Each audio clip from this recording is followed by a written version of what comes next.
Hello, just a quick little post here today. And the reason I'm doing this is because I'm probably going to do something stupid and it ought to be documented. So we'll see what happens.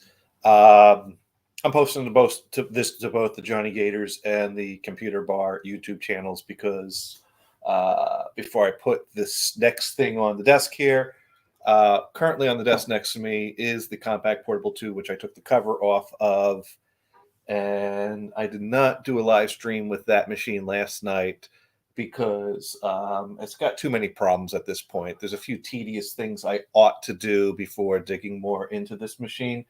For one, the keyboard has several keys that don't work, one of which is the enter key. So even when I do get the floppy drive to boot to something, it prompts me for the date. I enter numbers in, I push enter, and nothing happens. Now, I could borrow the keyboard off of the Compact Portable I fixed up before this one because it has the same keyboard connector. Um, but the other thing is it's not booting to many of my floppies.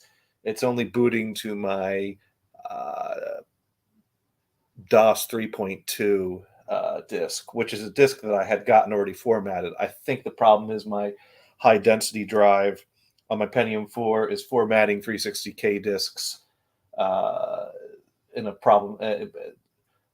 Using newer drives to format disks in the older format sometimes results in the older drives not liking them. And hello, Mod Pro. So yeah, currently the state of this machine is that the keyboard doesn't have a good enter key. It doesn't like to read most of my floppy disks, and the battery, of course, in it is dead. And I've ordered a battery. I have a foam kit for the keyboard on order. I don't know what I'm going to do about the floppy issue, although I have a 486 on the floor next to me. I believe that floppy drive is older than the floppy drive in my Pentium 4, and maybe if I spin that up and use that to create some floppy disks for this machine, maybe this machine will like those more. So basically, there's some more prep work to do before we really dig into this machine. So I'm going to take this off the desk, and we're going to do something stupid, and Mod Pro is going to get to see it live. And it could be explosive or it could be nothing. Either way, we'll certainly be talking about it later today on the Dude and Johnny show. So let's get this off the table.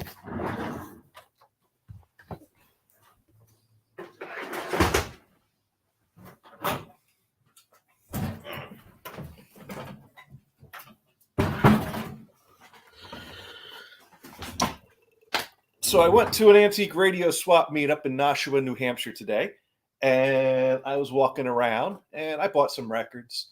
I saw a few antique TVs, and I pretty much restrained myself from buying those because I know they're just going to sit in the basement, uh, cluttered up, and do nothing. Um, I actually, the last one I went to, there were two antique TVs I was really gravitating towards. They were small. One of them, I think, had channel 1 on it. That's really cool when you find a TV with channel 1 in it. But I passed on those, and none of the TVs I saw today were as cool as the TVs I passed up on last time. So that makes it really easy to pass up on a TV that looks cool when you go, well, that's not as cool as the one I didn't buy last time. Bought a few quad records, and then I saw this on the floor, and this is something I've been wanting for a while. It's a Seeburg 1000 machine. And there were two models of these. There's one that comes in a big microwave-esque looking cabinet with a window in the front and a built-in speaker that looks nice and pretty. And then there's this model, which is more of something that is meant to just go into a closet and feed a audio system that's built into a building. And I would have been happy with either of those. They each have their pros and cons.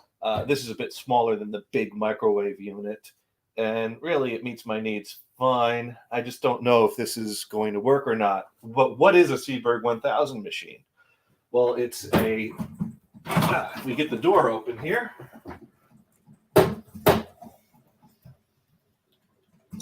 It's funny, the door opened itself while I was trying to carry it out the building, but when I tried to open the door, Oh no, we're going to stay closed. There we go. So it's a record player of sorts, is what we got here. And it is a record player to play specifically designed background music records. Techmoan did a good video about this format if one wants to see more details about it. But basically, it uses a special 9-inch record with a large hole in the middle that play at 16 and 2/3 RPM, half the speed of an LP. And it would take a stack of them, and the tone arm's got a needle on the top and the bottom, so that it will play the bottom side. It'll have a stack of records. It drops a record down to the first position. The top spindle spins in the opposite direction of the bottom spindle, so it plays the bottom side of the record. Then it drops it down the next stage, plays the top side of the record, and then it does that till it goes through the whole stack. And then this arm here lifts the whole stack back up to the top of the spindle, and it just keeps repeating the same stack of background music records over and over again. And it even has this metal platter here to hold weight on top of the records. Has a little brush built in to keep the needle clean. So yeah, usually you don't see these on eBay that much. Usually people want a few $100 for them. Shipping is a nightmare for them. So to find one for under $100, no questions asked, I can just carry out and not worry about someone shipping it to me. I jumped at that. I have no idea what the electronics are like inside. I have no idea how I'm going to deal with finding needles for it, or if it needs a rebuilt cartridge. But of course, the first thing I want to do is plug it in and see if it turns on.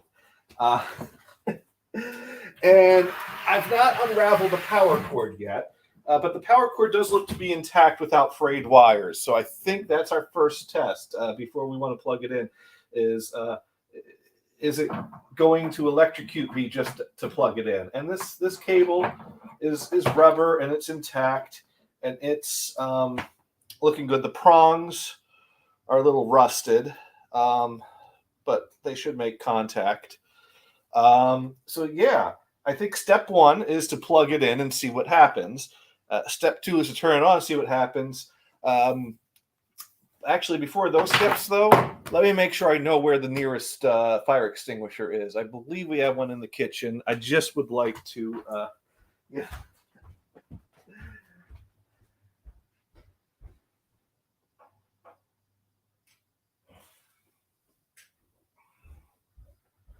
All right. I do have a fire extinguisher nearby me. Probably the most explosive thing we'll see is maybe a pop and a puff of smoke. I doubt it's going to go up into flames. But be prepared. All right. So we're going to go ahead and we're going to plug this in and see what happens. And then we're going to flip the on-off switch and see what happens. All right, I heard a click. Even though the power switch is off, I heard a click when I plugged it in. And nothing explosive has happened so far. All right, so let's turn this back around.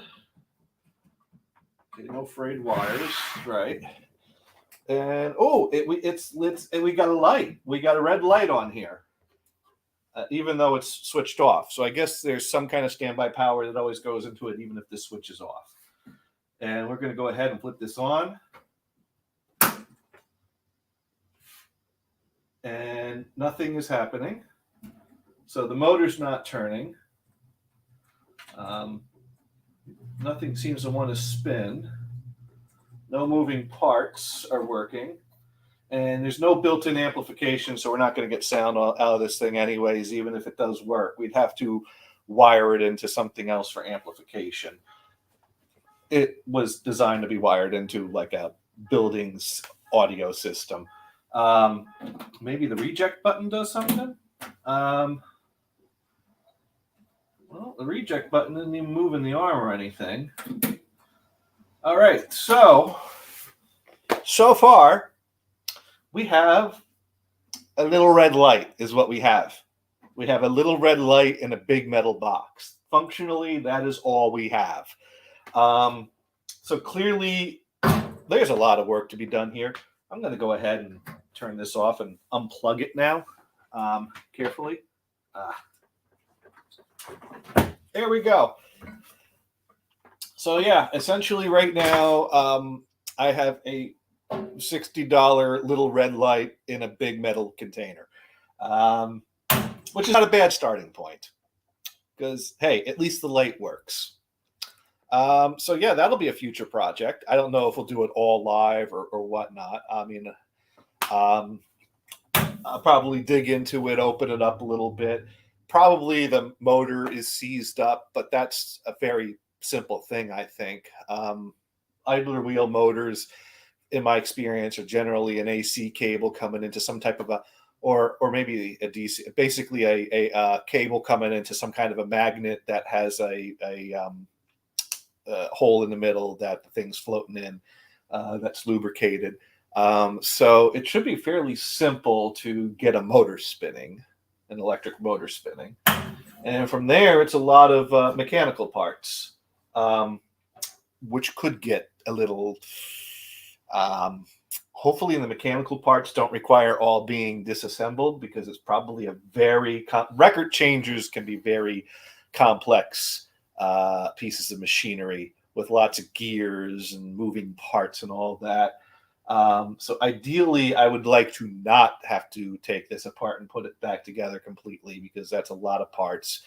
And I'm sure that's a lot of Jesus clips, because, you got those little clips that are holding things in place, and you carefully pry it out, and then ping goes across the room, and you go, Jesus! Those are the Jesus clips. And there's also, of course, Jesus springs and Jesus screws that you drop as soon as you take them out. Yeah. There's a whole wide range of parts there that make one exclaim, Jesus! So yeah, can I get this working? I don't know. I've got records for it though, and that's why I bought it.